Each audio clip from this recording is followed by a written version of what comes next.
I want to talk about the biggest and the most important story in the world, the Wuhan coronavirus. This coronavirus is a catastrophe on the scale of Chernobyl for China, but actually it's probably worse than Chernobyl, which was localized in its effect. The coronavirus could result in a global pandemic. While you were all sleeping overnight, the number of diagnosed cases in China increased by 30%.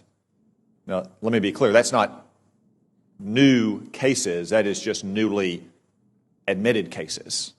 It is probably several orders of magnitude higher than that.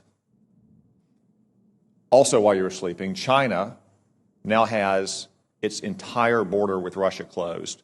2,600 miles, Russia has closed that border. El Al has shut down travel between Israel and China. Air France has shut down travel between China and France. And that's in addition to all the other countries that have already shut down travel.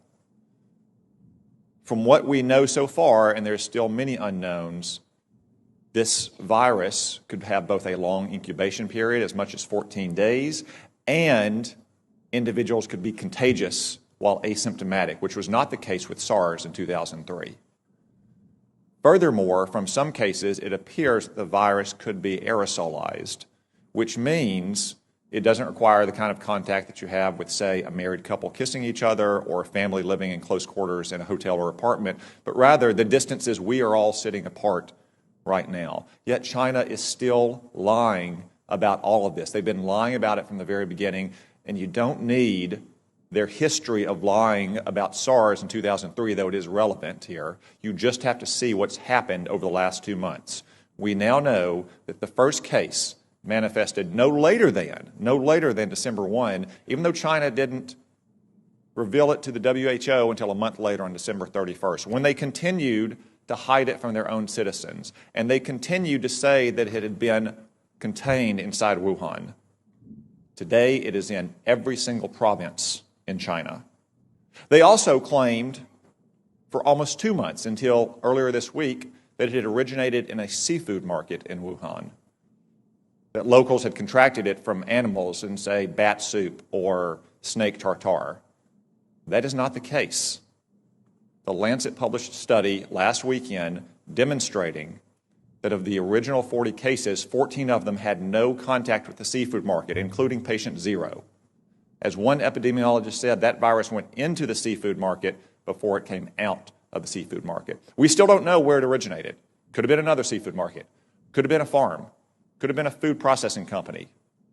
I would note that Wuhan also has China's only biosafety level 4 super laboratory that works with the world's most deadly pathogens, to include, yes, coronavirus. Now, look at China's own actions. They have quarantined 60 million people, 60 million, more than the entire population of our West Coast.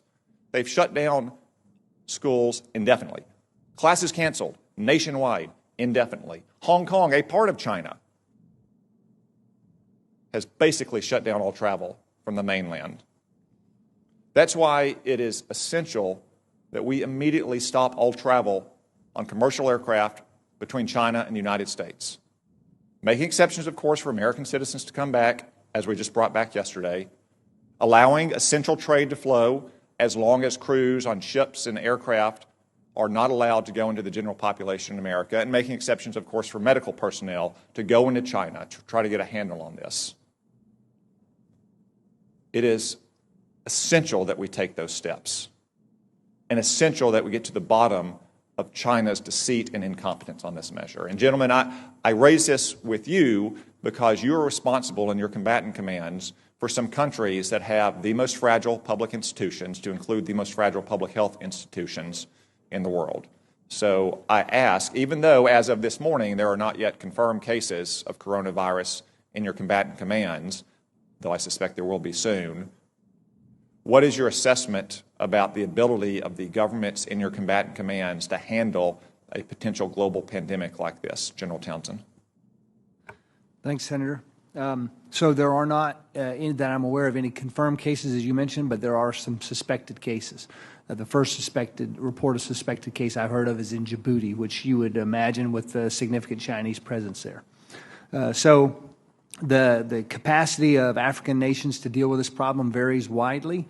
For example, in Eastern Africa, Central East Africa, they've been dealing with Ebola, and they've been dealing with Ebola largely on their own and doing a pretty good job of it. So I think capacity there, but anywhere else in Africa is probably not to that degree.